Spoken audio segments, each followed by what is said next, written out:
Hare Krishna, everybody, welcome.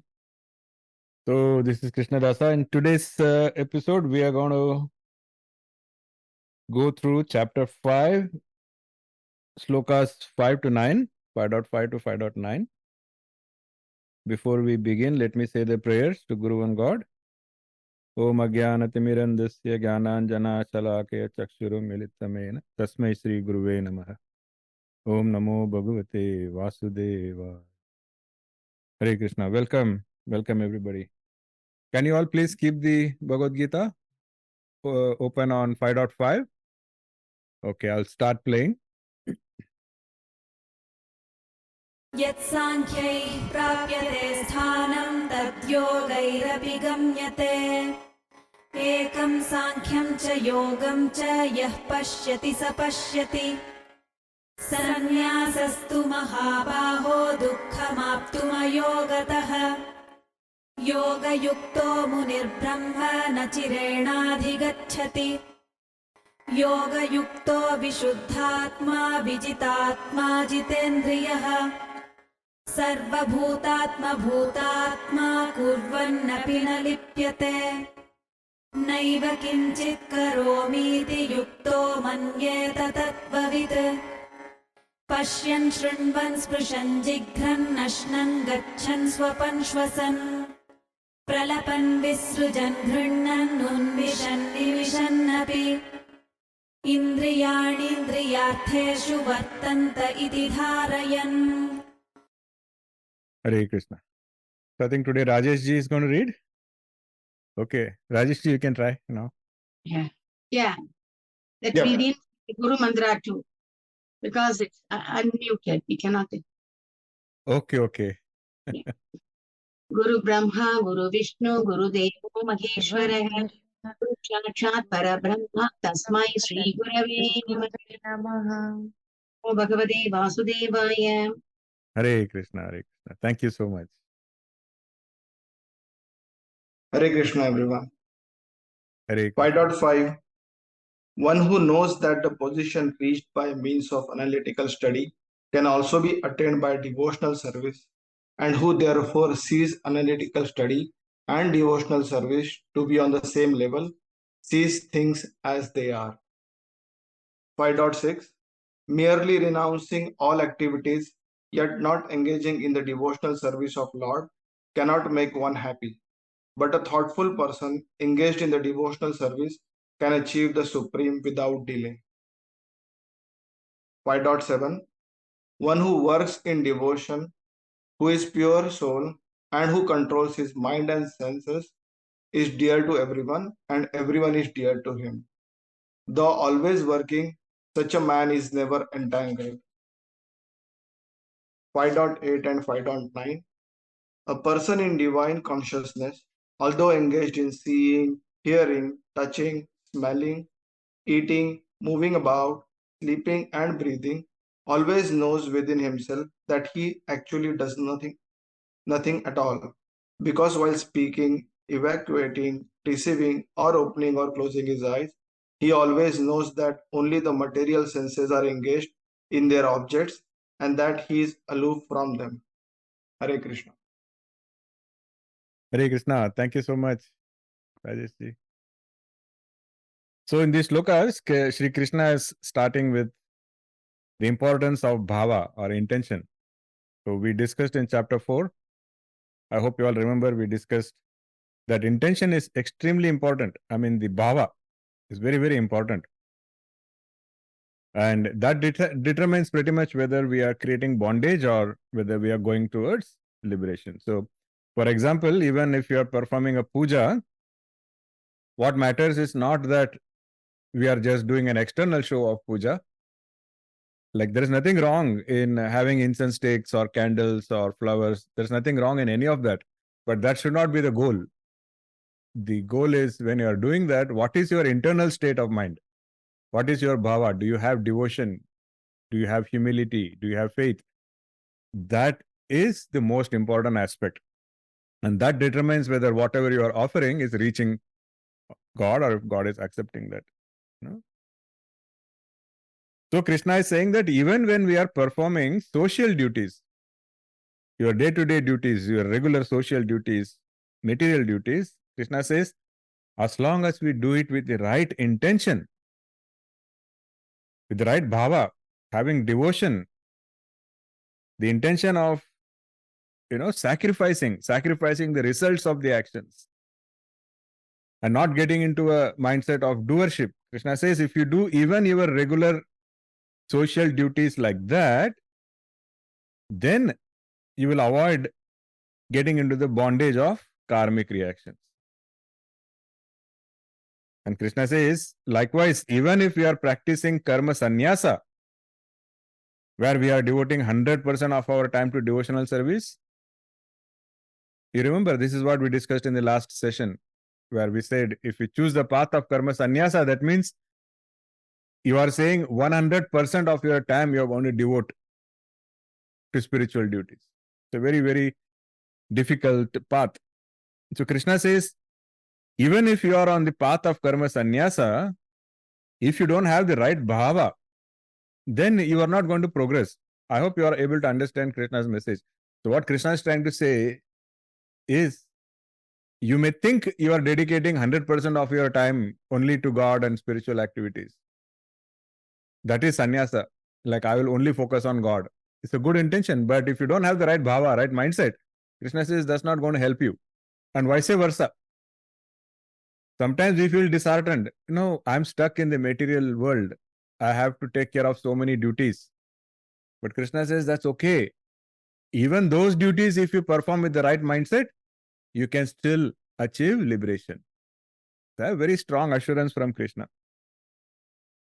And people who are wise, they will see that both karma sanyasa and nishkama karma yoga, they both require having a bhava of devotion. And they are both identical. In other words, doesn't matter if you are a sannyasi or a nishkama karma yogi, your internal state of mind should be the same. That is the real message from Krishna here. So our job is to elevate ourselves using nishkama karma yoga. See, what Krishna has said is, it may seem that karma sanyasa means you are on a fast path to liberation. But Krishna says that is not what it really is. He says, first of all, there is a eligibility requirement for people to, anybody cannot just run away and say, I'm becoming a sannyasi. No, that is what Arjuna wanted to do. He said, I'm going to just throw away my arms and run away and I'm going to become a sannyasi, because Arjuna was arguing that that is somehow going to, be the right thing to do. And Krishna says, no. First, you have to be a nishkama karma yogi. And only when you have established yourselves there, you become eligible to get on the path of karma sanyasa. So till then, don't think about sanyasa. Besides, he says, doesn't matter even if you are a sannyasi, if you don't have the right mindset, you are not going to succeed. So, Krishna keeps on repeating the importance of our bhava, the mindset. And he keeps on saying how that is the most important aspect, which a lot of us seem to forget many times.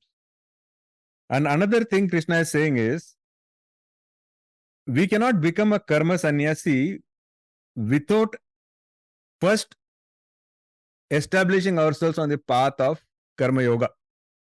However, we can be on the path of karma yoga and achieve liberation without ever becoming a sannyasi. See what Krishna is saying? Krishna is saying, if you want, you can be a sannyasi, but then the prerequisite is you have to be a karma yogi. But if you are a successful karma yogi and if you have the right mindset, you will never need to be a sannyasi. You can still get liberation straight from here. So, nishkama karma yoga, that is strongly preferred by Krishna. He says, if we perform it the right way, with the right bhav, it will help us achieve enlightenment. And it will give us the same result as karma sanyasa. It's a very big assurance. If you look at it the right way, the assurance, because sometimes we feel like, we have to be a sadhu, sant, sannyasi. Only then we can get close to God. A lot of us have the misconception, but Krishna is repeatedly stressing the fact that is not required. You can be a grahastha, you can be a karma yogi, you can perform your daily duties, material duties, and still get liberation. The focus has to always be internal. What is our mindset? How is our pride? How is our ego? How is our surrender? And are we in the mindset of sacrifice? Yajna. So pay attention to that and everybody can get enlightenment. Now, once he says this, he also goes on to say, what are the qualities required to succeed on the path of nishkama karma yoga? Let us see what qualities he is talking about. Does anybody remember in 4th chapter, Krishna spoke about 3 qualities which are prerequisite for performing nishkama karma yoga, like what you need before you can get on the path. Anybody remembers? It is in syllabus only. Okay. So without any doubt, have faith. Yes, you are on the right path. So Krishna spoke about 3 qualities which are required before we can get on to perform nishkama karma yoga. The first one was nirashi, free from expectations. The second was yata chittatma, where you have full control over your mind and intellect. The third was tyakta sarva parigraha, which is free from sense of ownership. So Krishna said, if you have these 3, then you become qualified to get on the path of nishkama karma. If you don't have these 3, you really cannot perform nishkama karma, is what Krishna is saying. So once he said that, he said, okay, now you have those prerequisites. So you are now starting on the path of nishkama karma yoga. Now how do you succeed on the path? Those qualities he is giving here. So it is in that shloka also, if you see, these words are there.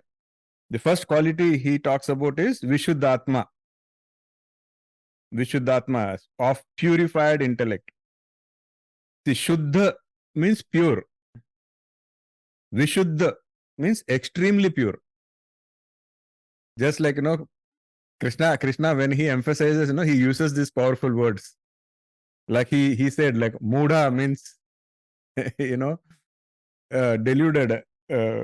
And Vimuda means extremely deluded. Just like that, Shuddha means pure, Vishuddha means extremely pure. So that's the first quality required.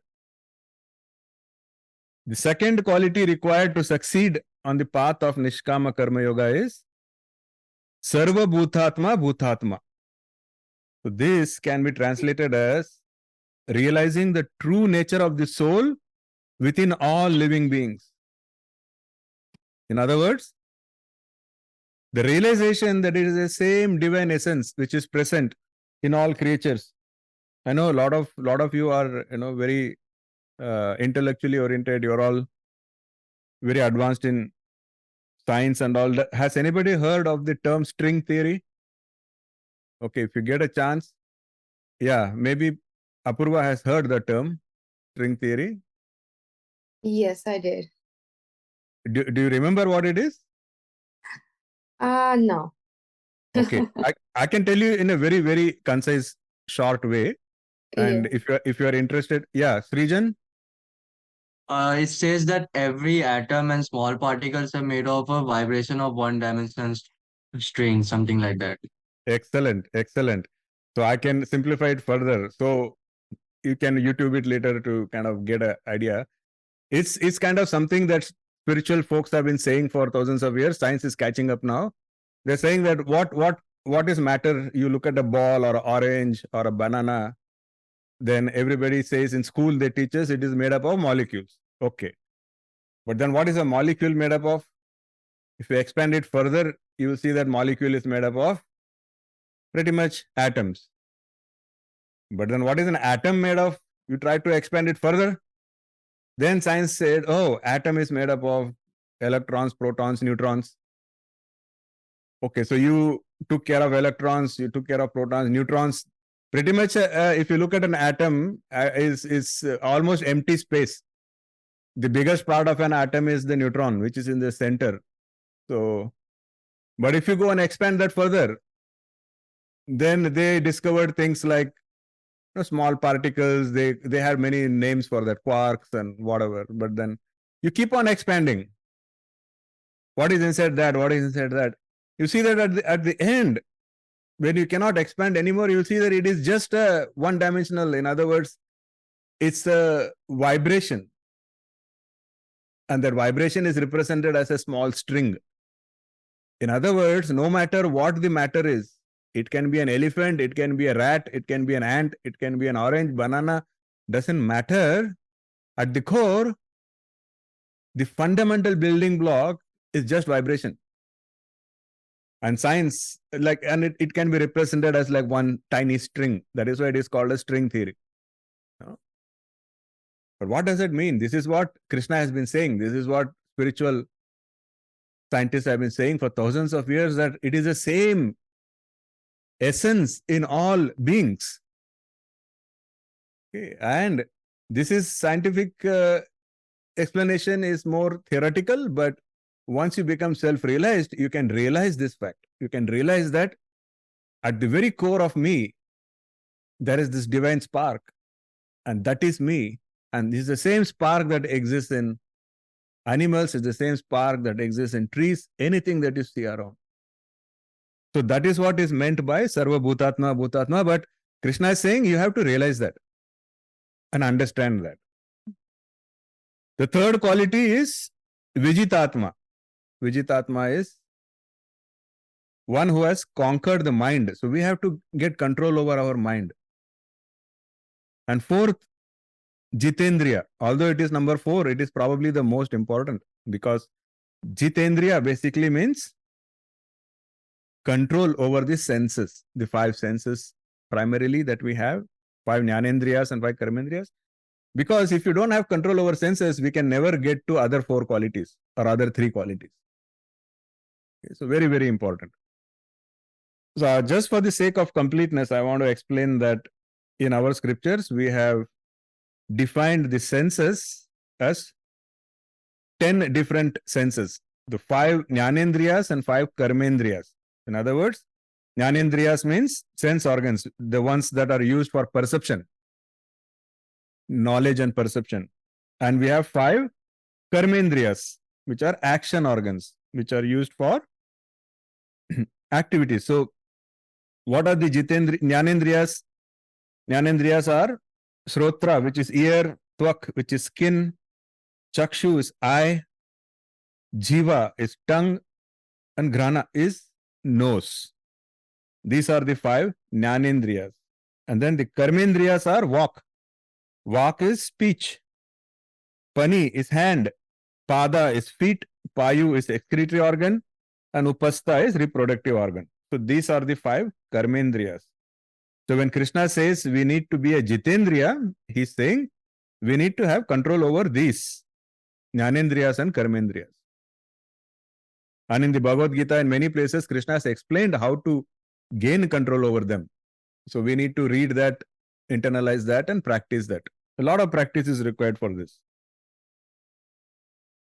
So Krishna says such a person who has these qualities, why these qualities are important? Because once you have these qualities, then you will not have any sense of ownership. And you will also realize that we are only an instrument. We are ultimately the spirit soul. Right? Because if you can realize that at the core, the giver, the taker, everybody is the same. So once you get that realization, then there will not be a sense of ownership, doership. There will not be pride. And there is one very, very interesting thing Krishna says here. Krishna says that these qualities that he spoke about, people who have these qualities, Krishna says that they will consider everyone to be dear to them. Like they will be loving and compassionate to everyone. What is more important is they become dear to everyone. So everyone will also find them to be dear. They will also be nice to them. So they are like magnets.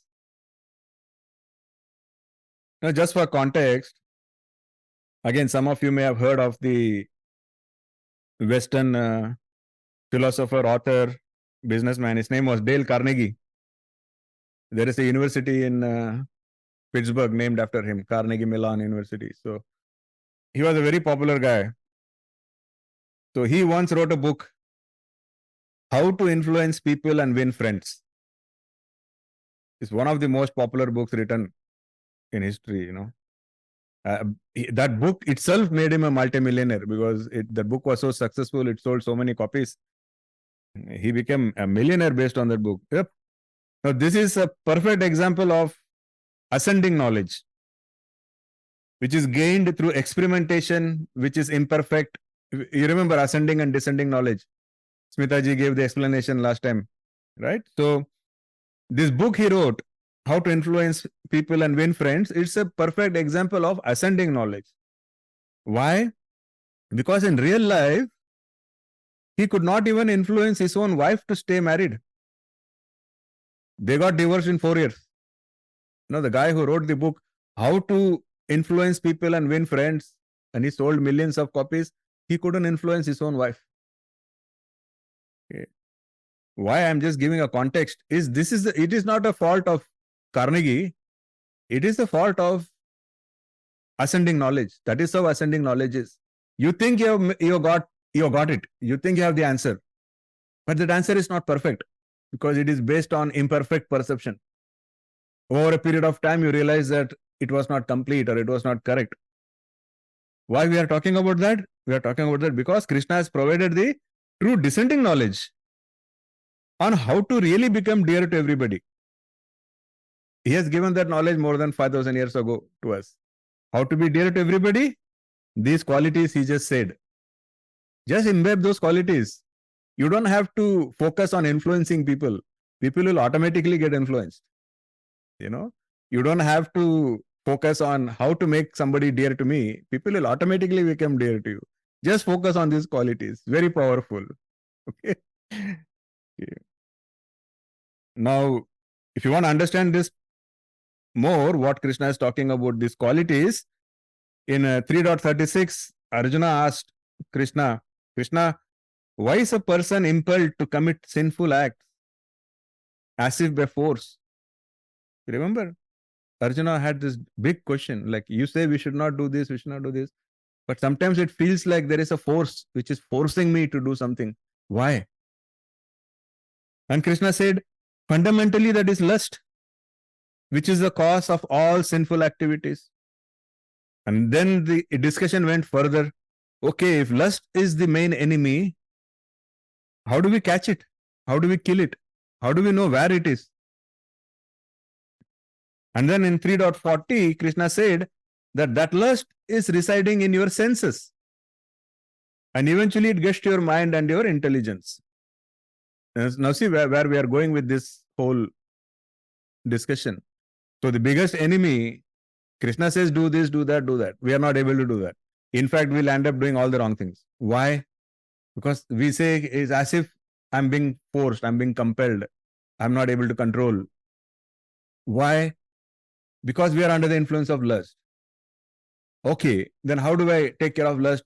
The first part is identifying where it is.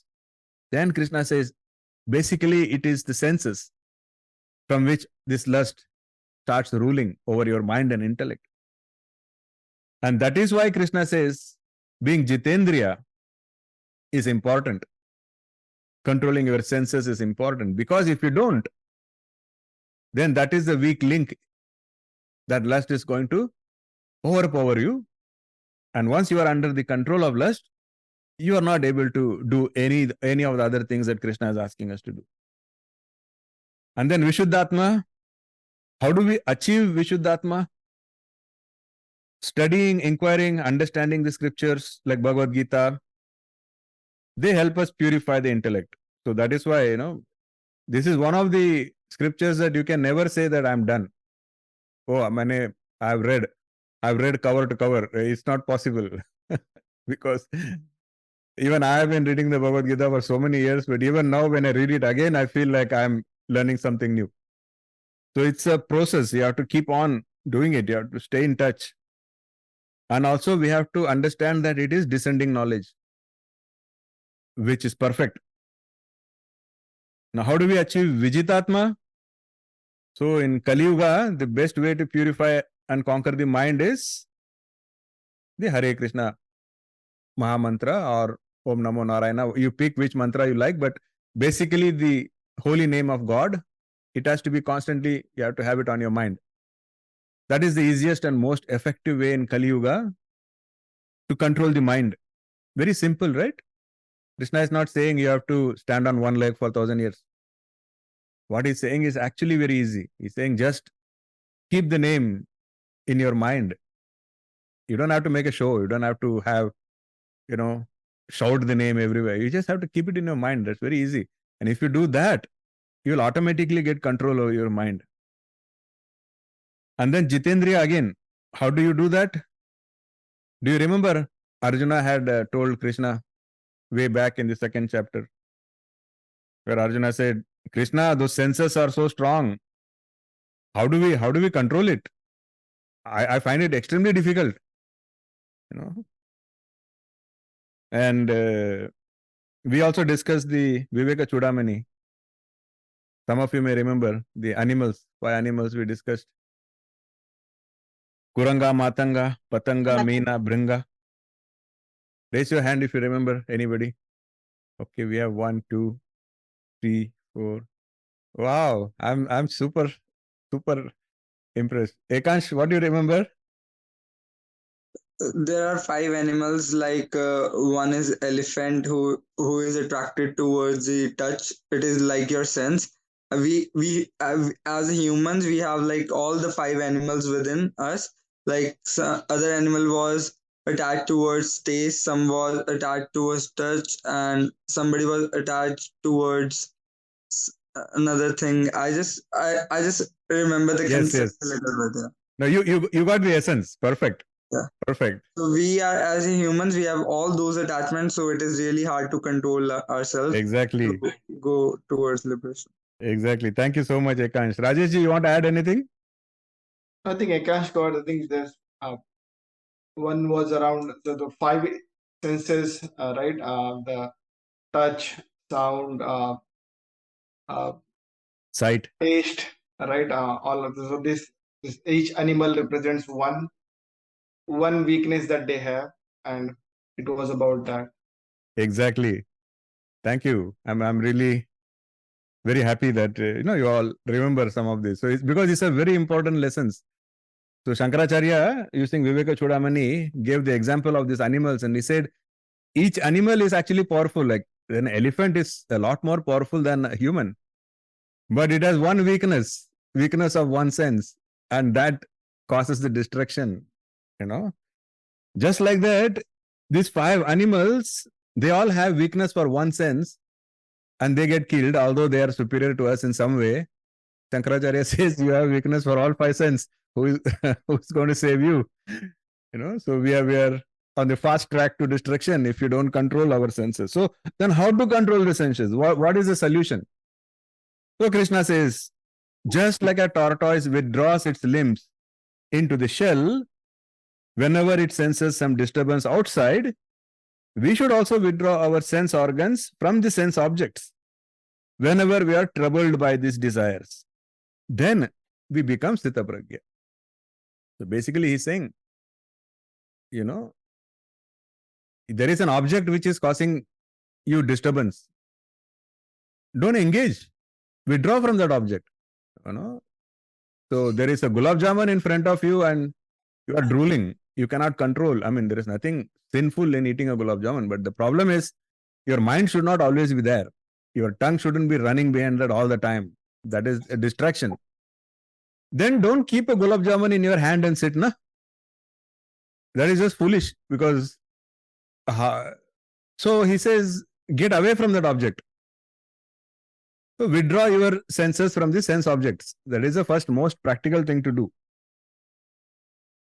And then Krishna says it is not enough to just control your body and deprive it.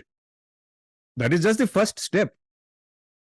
But that is not sufficient because the craving is still going to be in your mind. Right? And there we discussed how replacing the thought with thought of God works. See, the point is If, for example, if you have a weakness for gulab jamun, and if there is a plate of gulab jamun in your lap, then no other technique is going to work, because the senses are so strong. You will not even be able to think about how to control my senses and all of that. It's not going to happen. So Krishna says the first step is get away from the objects that are causing you disturbance. Okay, the first step. Then the second step is now take care of the craving. The gulab jamun has gone away, but your mind is still on it. Then you can replace the thoughts with thought of God. And Krishna says that way, eventually you will get into a mode of self-realization and you will be able to control the senses. Step 1, withdraw your sense organs from the sense objects. Do you remember the good dog, bad dog analogy we spoke about, right? So if you keep giving in, your bad dog becomes stronger and stronger and stronger, and then it becomes uncontrollable. So every time you deny the object to the senses, your good dog becomes stronger, and eventually it will become strong enough that the desire won't come. But you have to practice it. It's a constant practice. The second step is catch the cravings. The first pragma, catch the inner saboteur. So catch the cravings, and once you catch it, replace it with thoughts of God. Not that hard. You just have to do it methodically. You have to do it consistently. Okay? And then in 5.8 and 5.9, Sri Krishna is saying that we have to get into the mindset of naiva kinchita karomiti. This means I am not the doer. Only when you get into that mode that I am not the doer, only then it means that you are understanding the nature of the true self, the Atman. Okay. A self-realized person recognizes the distinction between the self, the true self, and the body-mind complex. And it is the senses that are engaged with the sensory objects, while the true self itself is actually detached. It is not impacted. Now, such an understanding will help. Why we need this understanding? Now, let's go back to the beginning of this session.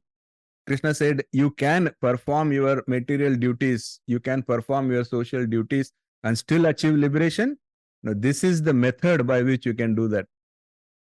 Once you take care of whatever we just discussed, and once you understand that you as a self are divine, then you are able to perform action without attachment. Then you are able to control your senses. Then you are able to control your mind. Then you are able to be on the path of nishkama karma. That is why all of this is so much important. So Krishna is here saying that you have to strive to master your intellect, mind, and the senses. They have to serve you. You should not be serving them. The intellect, the senses, they all have to be serving you. So you have to master them.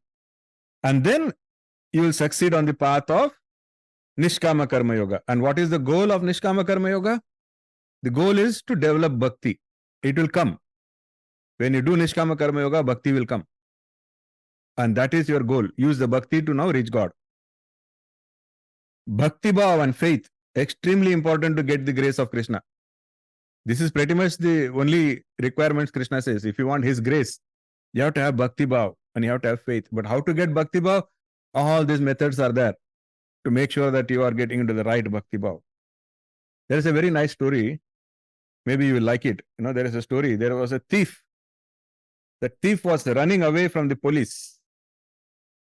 Now the thief figured that he cannot run for too long because there are too many police behind him. And he knew that eventually they're going to catch him. So he's thinking hard. How do I get away from these cops? And then he sees a big crowd in the distance, and he says, wow, let me just go into the crowd and disappear. In other words, once I'm in the crowd, the cops will not know where I am. Man. So he runs double fast. He enters the crowd. And then he's like, what is going on in the crowd? Then once inside the crowd, he figures that, it is actually a crowd which is sitting and listening to Srimad Bhagavatam. There is a Panditji who is on the stage and he's talking about Srimad Bhagavatam. The entire crowd is sitting. The thief has absolutely no idea what is Bhagavatam or what is going on. He doesn't even know what makes somebody a panditji. He just finds it all funny, and he's like, okay, as long as I'm escaping from the police, I'm okay to sit here and spend some time. So that thief, he's sitting there and he's saying, okay, let me just listen to what this guy has to say. Now, at that time, this Panditji, he's talking about a beautiful blue-skinned boy named Krishna who lives in Vrindavan, and he's wearing a lot of ornaments with a lot of gemstones. That is the description that the Panditji is giving of Krishna. Blue-skinned, beautiful, handsome, charming, wearing a lot of jewels and a lot of gemstones. And then the thief says, wow, I have to meet this kid so that I can, steal some of those jewels and steal some of those gemstones. He's just a boy. So this Pandit is saying he's just a boy and he's wearing so many jewelry, then I must find this boy. It will be so easy to steal from this boy. So with that thought, he asks people, where is this Vrindavan that this Pandit is talking about? He's very curious. People give him some directions, this is how you reach Vrindavan and all of that. But regardless of his background, he develops faith, knowingly or unknowingly, the faith that this boy exists, the faith that Krishna exists. So he goes with that conviction to Vrindavan, because he's not saying, will I find Krishna in Vrindavan? He now believes that there is this boy in Vrindavan and his job is just to find him. Okay, so now he's in Vrindavan. And there he's just going around asking people, where is this Krishna? I know he's here. I need to find him. He has this conviction that Krishna is there. Some people think he's crazy. Even people living in Vrindavan, a lot of people, they live there, but they don't have the faith. But so they think he's crazy, but he is convinced that, I need to find Krishna. Lo and behold, suddenly on the other side of the river, when he crosses the river, he finds the blue boy. Because Krishna is so amused and Krishna is so touched by his absolute faith that Krishna says, there are so many, saints and scholars right down there discussing about me. I found one guy who has absolute faith that I exist. And that is this guy.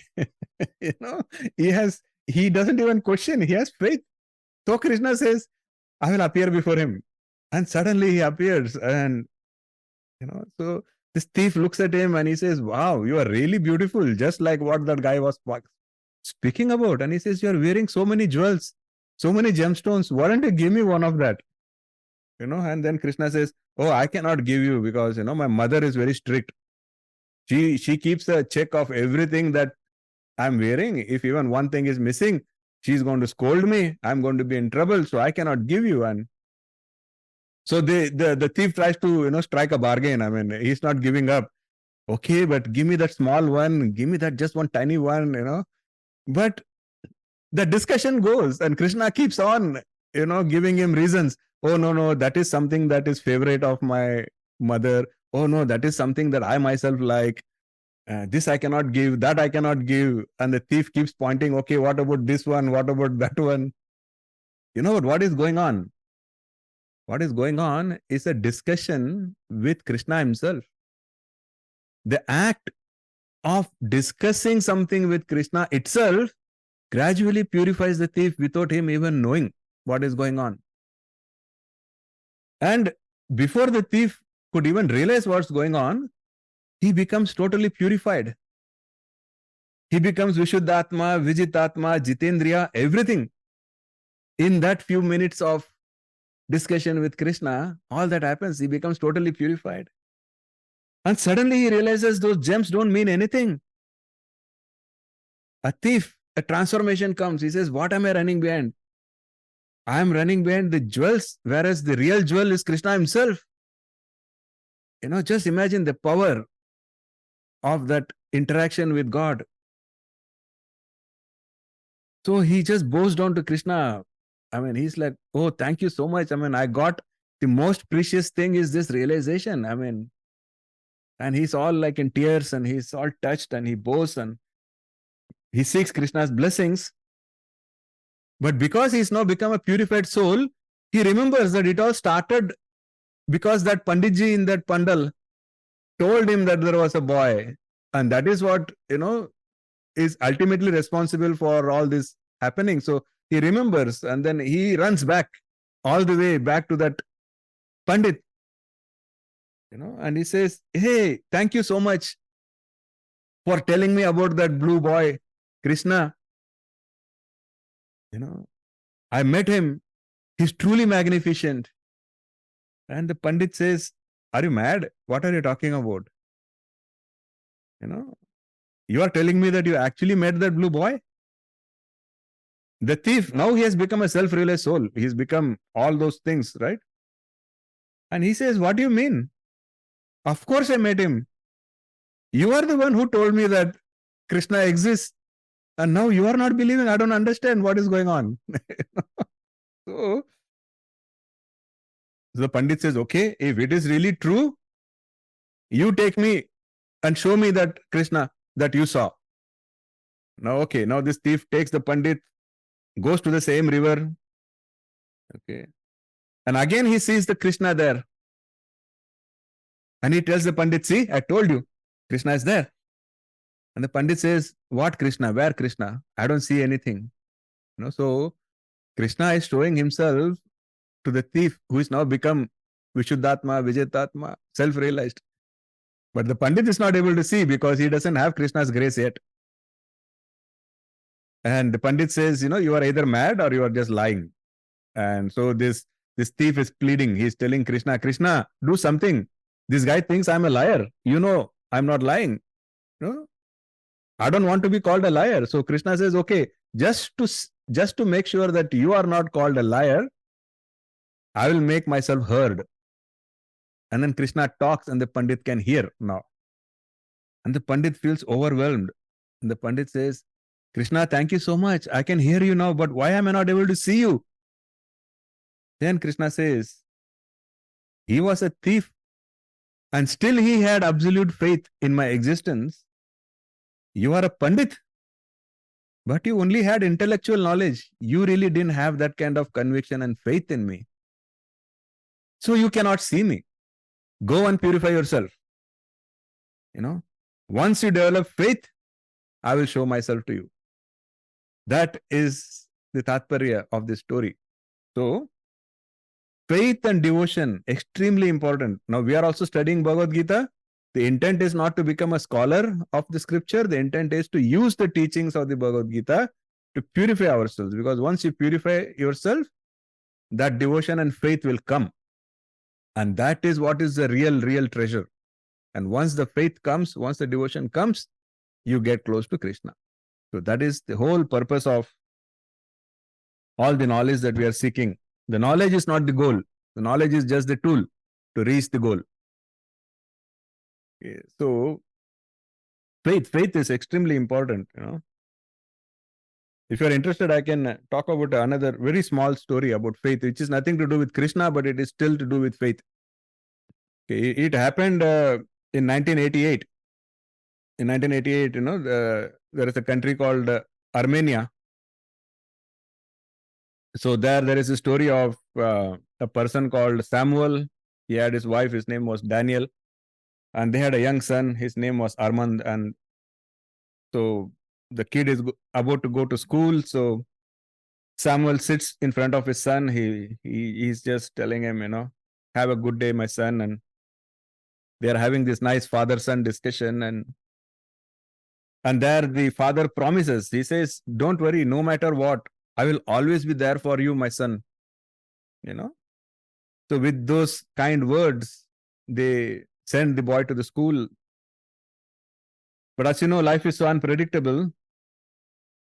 When the boy is in the school studying, when the class is going on, Armenia had one of the worst earthquakes of the century. This is actually a true story, but some of it is, I cannot, the names may be different, but this happened sometime in the 80s. So there was a huge earthquake, and the entire city was, destroyed. A lot of buildings were collapsed and all of that, and nobody was able to catch up. There was not that many fire personnel or police to take care of things, and the school was also a big building. It collapsed, totally collapsed, and all the parents had also, whoever parents were not impacted, who were alive, they all came and they were all crying, and they are all feeling sad for the kids and all of that, and and they can see that the entire building is totally gone. Means it's like crumbled, collapsed, and there is no way anybody could have survived, because it's a lot of concrete, lot of big stones, and they are all small kids, right? So these parents, many of them, they are just sad, and some of them start keeping flowers and all in memory of their children, and they are crying, and but this guy Samuel, he starts digging. He just goes in and into the rubble, and he starts digging through that rubble. I mean, if you can visualize, he's like one tiny man in front of a humongous debris of concrete and stone and wood and everything. It's like, it's a joke, literally. Like if you see this tiny guy in front of that huge collapsed building trying to dig with his hands. I mean, what is going on, right? So everybody is like, they're trying to console him. They think he's lost his mind, and they're all like, what are you doing? And he says, I'm digging so that I can find my son. And people try to dissuade him. Even the police try to dissuade him, because they say that, the entire neighborhood is unstable. The neighboring buildings may also fall on you, and so we cannot help you. I mean, it's a very delicate situation. But he says, that's okay. I will do what I have to do. I can do, So he keeps on digging, and slowly the other parents also leave, and, and the story is, he keeps doing it night and day for, it said that he did it for almost 3 days without any, rest or anything. He kept digging whatever he could, digging and digging and digging. And finally, he is picking one beam, one big wooden beam, and then he hears a faint cry that says, help, help, help, help, and he hears this voice, some tiny voice saying, Papa, is it you? Huh?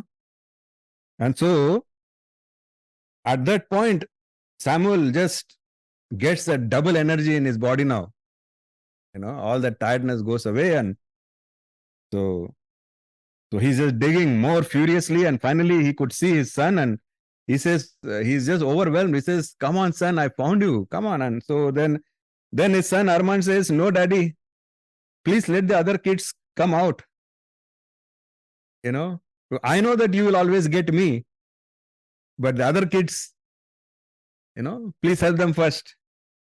And so the story is that finally Samuel saved the kids, and in fact it is said that there were 14 kids that he was able to save that day. What touched me the most was the title of the story. The title of the story said, 14 children were saved that day because of the faith that one father had. So I hope you liked it. It's just so profound, And the son had the faith too. The son didn't give up. He held on to his life, and he said, my father will come. The father said he will come, that means he will come. So again, our Father, Divine Father, expects the same kind of faith. And if you have the faith, he will come. Definitely. So, Hare Krishna, with that, we can conclude today's session. Thank you, everybody. Really appreciate your continued support and love, as always.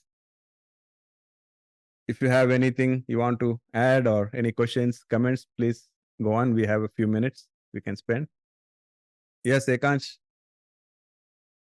Guruji, it's like we always say to have faith, like Sai Babaji also said, like have Shraddha, faith and Saburi, right? So we always talk about it, but when it comes to the actual personal situation, we just forget. why does it happen? Like we want to increase our faith, right? But why our senses? There's something that I'm not able to explain it anyhow. Like Yeah, there's so some. excellent question. So a lot of saints have explained it in a lot of different ways. So one of the best explanations I found is by Narada Muni. He explains it in Bhakti Sutra.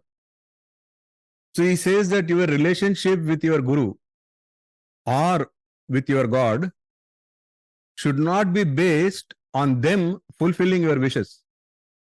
Okay? It should not be based on that, because then it becomes very conditional. And every time you think your wish is not fulfilled, your relationship shakes. It is not that God does not want to fulfill your wishes. It is just that sometimes no is the best answer. Or sometimes God knows that this is not the best for you. There is something better for you. But just because you don't get what you are expecting right now, so what happens? Our relationship with God is like that. Let us not talk about Guru at this point. Let us focus on God, because that is what you are asking now. Because our relationship with God is also like that. God, I had faith in you, but my business failed. You failed me. In other words, my faith in God was based on God helping me succeed in the business. Right? So that has to change. Once the relationship doesn't depend on fulfillment of your wishes, then the relationship becomes true and strong, and then faith will automatically come. So it's very simple. For us, we have to make the switch on, you shouldn't have ups and downs in your feelings or your relationship with your God. I hope that helps, Ekanshji. In other words, if you say, Baba, help me, and Baba doesn't help, that doesn't mean Baba is not is not there, I never do that. Like I never ask for the fulfilling like wishes, because I think because what I will get, he has said one thing, if that is in your kismet, or it will come to you by yourself. If you bring something and that is not in your kismet, it will go. So I'm like, वो कैसे कहते थे उसको कि जो तुम्हारी किस्मत में है वो आकर भी, जो नहीं है वो आकर भी चला जाएगा, और जो है वो जाकर भी आ जाएगा. फिर प्रॉब्लम क्या है? प्रॉब्लम क्या है फिर? पीस, खुद की पीस नहीं रहता mind. Always disturbed. Like I want to chant name, मैं chant कर रहा हूँ, there are like hurdles coming up. I know if I stay practicing, continuing, it will automatically stop. But वो कहते हैं ना थोड़ा सा जल्दी हो जाए. You want everything be a little fast, but it will take its own time, right? I remember that funny shloka that where Krishna is telling Arjuna, you're talking like a pandita, but you're not acting like one. So I think we need a one-on-one, Ekansh. Sure, Guruji. Yeah, I'll spend time. I'll spend more time with you. I think I should first come and visit you. Yes. Next time you meet Ankurji, you can come meet me also. Sure. Thank you. Thank you, Guruji. Okay, anyone else had anything to say? Or shall we wrap it up? Okay. Thank you so much. Hare Krishna, everybody. See you all in the next session. Thank you, Guruji. That was a very nice story at the end of it. I think it was very good summary. Thank you so much. Thank you. Hare Krishna. Hare Krishna. Thank you. Hare Krishna, Guruji. Hare Krishna. Hare Krishna. Hare Krishna. Hare Krishna. Hare Krishna. Hare Krishna. Hare Krishna. Hare Krishna.